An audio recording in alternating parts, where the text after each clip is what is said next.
മുഖ്യമന്ത്രിയുടെയും പ്രതിപക്ഷ നേതാവിന്റെയും ചില ലക്ഷണങ്ങൾ കാണുമ്പോൾ ഒരു കൂട്ടുമുന്നണിക്ക് മുന്നണി ഭരണത്തിന് സാധ്യതയുണ്ടോ എന്ന് മലയാളികൾക്ക് തോന്നിയിട്ടുണ്ടെങ്കിൽ അത്ഭുതപ്പെടാനില്ല. അതിന് സാധ്യത ഉണ്ടെന്നും ഇല്ലെന്നും വേണമെങ്കിൽ പറയാം. ചില സംഭവങ്ങൾ, അടുത്തിടെ ഉണ്ടായ ചില സംഭവങ്ങളാണ് ജനങ്ങൾക്ക് അങ്ങനെ ഒരു കൗതുകം ഉണർത്തിയത്. മുഖ്യമന്ത്രിയും പ്രതിപക്ഷ നേതാവും ഈയിടെ 2 പുസ്തക പ്രകാശനങ്ങൾക്ക് കണ്ടുമുട്ടുകയുണ്ടായി. വളരെ സൗഹാർദ്ദത്തോടും എന്നാൽ സ്നേഹ ആദരവോടും പ്രതിപക്ഷ ബഹുമാനത്തോടും കൂടി അവർ പെരുമാറുകയും ഊഷ്മളമായി ഇടപെടുകയും ചെയ്തു. ഒരു പുസ്തക പ്രകാശനത്തിൽ മുന്നണി ഭരണത്തെക്കുറിച്ചും അതിൻ്റെ സാധ്യതകളെക്കുറിച്ചും അതിൻ്റെ അനിവാര്യത്തെക്കുറിച്ചും പ്രതിപക്ഷ നേതാവും മുഖ്യമന്ത്രിയും വാദോരാതെ സംസാരിച്ചു.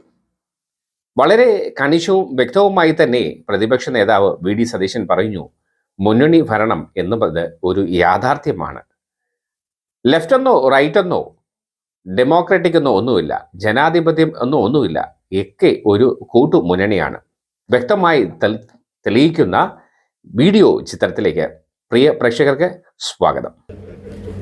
സമസ്ത കേരള ജംഇയ്യത്തുൽ ഉലമയുടെ 100 വർഷം അതിൻ്റെ ചരിത്രം ന്യൂ ഇന്ത്യൻ എക്സ്പ്രസ് തയ്യാറാക്കിയ കോഫി ടേബിൾ ബുക്കിന്റെ പ്രകാശന കർമ്മമാണ്. പ്രഗത്ഭനായ അനിഷേധ്യനായ കേരളത്തിന്റെ മുഖ്യമന്ത്രി ശ്രീ പിണറായി വിജയൻ സാർ, പ്രതിപക്ഷ നേതാവ് വി.ഡി. സതീശൻ സാറിന് നൽകിക്കൊണ്ട് ഇവിടെ നിർവഹിക്കപ്പെടാൻ പോവുകയാണ്. ഇരുവരെയും ബഹുമാന പുരസ്സരം അതിനു വേണ്ടി ക്ഷണിക്കുക.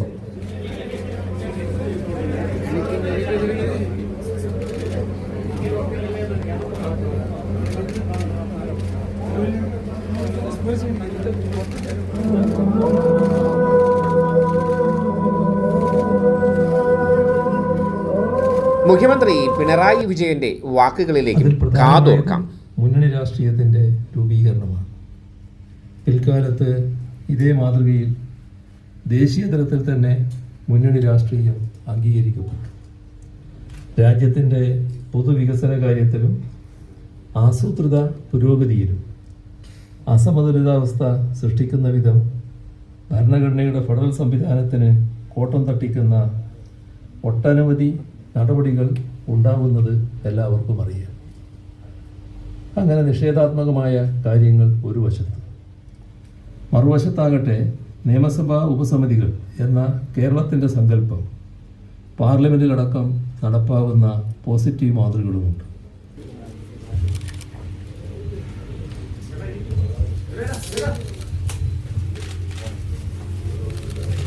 ഇനി പ്രതിപക്ഷ നേതാവ് വി.ഡി. സതീശന്റെ വാക്കുകൾക്ക് കാതോർക്കാം.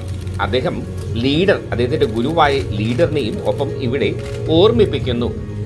മുന്നണിയുടെ രാഷ്ട്രീയത്തിന്റെ പ്രാധാന്യത്തെ ഓർക്കുവാൻ കെ കരുണാകരനെ ലീഡറിനെ ഓർമ്മിപ്പിച്ചതും വളരെ രസകരമായിരുന്നു. ഈ ഭരണമാണ് കേരളത്തിൽ മാത്രമാണ് യഥാർത്ഥത്തിൽ ഒരു കോയലിഷൻ എന്ന് പറയുന്ന ഒരു സങ്കല്പം ഉണ്ടാകുന്നത്.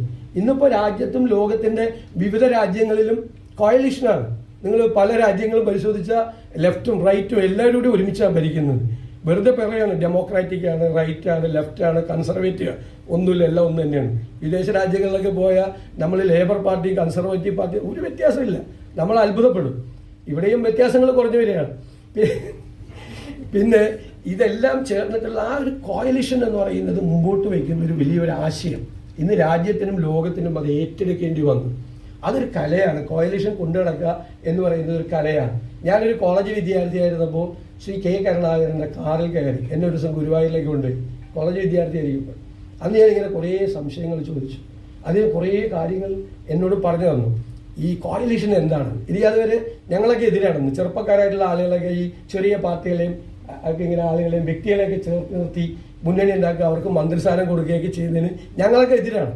അപ്പം ഞാൻ ആ എതിർപ്പിൻ്റെ സ്വരം പറഞ്ഞപ്പോൾ അദ്ദേഹം കോയലിഷൻ എന്ന് പറയുന്നത് ഒരു പ്ലാറ്റ്ഫോമാണ്. എന്നോടൊരു ചോദ്യം ചോദിച്ചു, ബംഗാളിൽ എത്ര വർഷമായി CPM ഭരിക്കുന്നു? അപ്പം അന്ന് ഏകദേശം 25 വർഷമായിട്ട് കേരളത്തിൽ മാറി മാറി വരികയാണ്. ഞാൻ ലോ കോളേജ് പഠിക്കുമ്പോഴാണ് മാറി മാറി വരിക. എന്തുകൊണ്ടാണ് മാറി മാറി വരുന്നത്? ഈ പ്ലാറ്റ്ഫോം ഉള്ളതുകൊണ്ടാണ്. ഇല്ലെങ്കിൽ കണ്ടിന്യൂസ് ആയിട്ട് അവർ ഭരിച്ചതിനെ കേരളത്തിൽ ഈ പ്ലാറ്റ്ഫോം ഉണ്ടാക്കി. പിന്നെ അവരും അത് ഉണ്ടാക്കാൻ വേണ്ടി നിർബന്ധിതരായി തീർന്നു. ചെറുതും രണ്ട് മുന്നണികളും തമ്മിൽ 1.5 ലക്ഷം വോട്ടിൻ്റെ വ്യത്യാസം മാത്രമേ ഉള്ളൂ. അത് എല്ലാവരെയും കൂടി ചേർത്ത് നിർത്തുമ്പോഴാണ് ഒരു കോൺഫെഡറേഷൻ ഓഫ് പാർട്ടീസ് അല്ല, ഒരു പൊളിറ്റിക്കൽ പ്ലാറ്റ്ഫോമാണ്. UDF-നെ കുറിച്ചാണ് എന്നോട് വിശദീകരിച്ചു തന്നത്. എന്നിട്ട് എന്നോട് ഇങ്ങനെ കയ്യിൽ പിടിച്ചിട്ട് പറഞ്ഞ് എന്തെങ്കിലും ഇത് പ്രയോജനപ്പെടുന്നു. ഇപ്പം ഞാൻ UDF-ന്റെ ചെയർമാനായിട്ട് ഇരിക്കുകയാണ്. അദ്ദേഹം പറഞ്ഞ വാക്കുകൾ യാഥാർത്ഥ്യമായി. കണ്ടല്ലോ, ഇതാണ് ഇന്നത്തെ കേരളത്തിൻ്റെ രാഷ്ട്രീയ അവസ്ഥ. ഒരു മുന്നണി ഭരണത്തിന് രാഷ്ട്രീയ ഭേദമന്യേ മലയാളി അല്ലെങ്കിൽ കേരളം കുതിക്കുകയാണ്. സദ്ഭരണം കാഴ്ചവെക്കട്ടെ എന്ന് പ്രത്യാശിച്ചുകൊണ്ട് മറ്റൊരു വാർത്തയുമായി വേഗം കണ്ടുമുട്ടാം.